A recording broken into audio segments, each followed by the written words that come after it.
Hello, class. Haven't done this for a while, but here's some notes on percent yield, continuing on in Chapter 9 with stoichiometry. So percent yield. So if I said, hey, I want to figure out my percent yield, and I said, I think I could produce 10 grams of copper, and I only produced 8 grams, 8 divided by 10 would be 80% yield. So percent yield, if you want to think about it, is like percentage of your free throws or something like that, basketball players or whatever, in that same lines. So your equation is percent yield is your actual yield, what you get in lab, versus over your theoretical yield, what you should get mathematically, theoretically. So actual divided by theoretical times 100 gives you percent yield. So again, the actual comes from your lab. The theoretical we're going to do with that stoichiometry thing with the ladder problem. Let's figure out what we should be able to produce in 100% efficient ideal conditions. So terms. Actual yield is what you get in lab. Theoretical is what you calculate mathematically, what you should get out. So if every condition was right, you would get this out.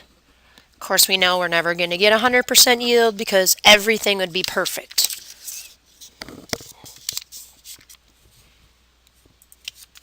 So what is the percent yield if 5.5 grams of hydrogen reacts with excess nitrogen to actually form 20.4 grams of ammonia? So we're going to write the balanced equation for this like we did before.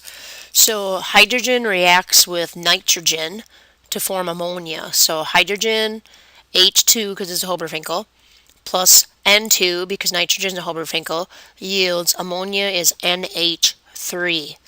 Now guys, here's the problem is ammonia is a gas, a smelly gas that's used in your cleaners.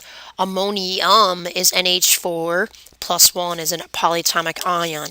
There is a difference. We don't deal with ions here. We need compounds that are neutral. So N2 plus 3H2 yields 2NH3 is your balanced equation.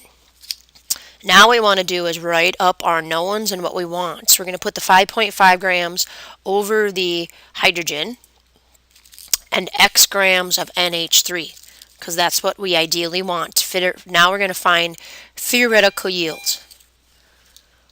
So to find the theoretical yield is exactly what we did on our previous worksheet on stoichiometry is we're going to find X grams of NH3. So we're going to start with the 5.5 grams of H2. Convert that to moles in your second step like always. 1 mole of H2 weighs 2.02 grams based on your periodic table. The third step always is going to come from your balanced equation stating that you have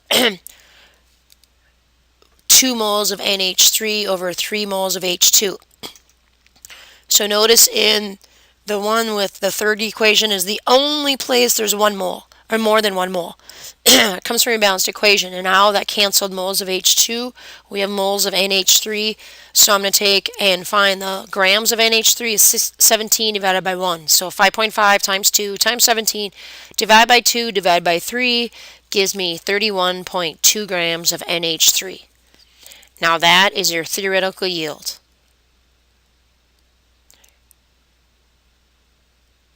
In a perfect world, you would be able to produce 31.2 grams of ammonia if you had 5.5 grams of hydrogen and a whole bunch of nitrogen gas. The question asks, what is the percent yield if you produce 20.4?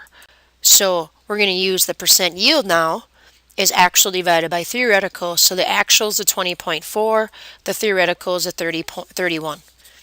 So then this becomes an easy math problem, and you take your actual, which they give you in the problem, or you find in your lab, and theoretical is what you think you should get, and it's 65% yield. Honestly, guys, if in class, in our high school labs, you'll be lucky to get 90% yield, 65 is probably more realistic.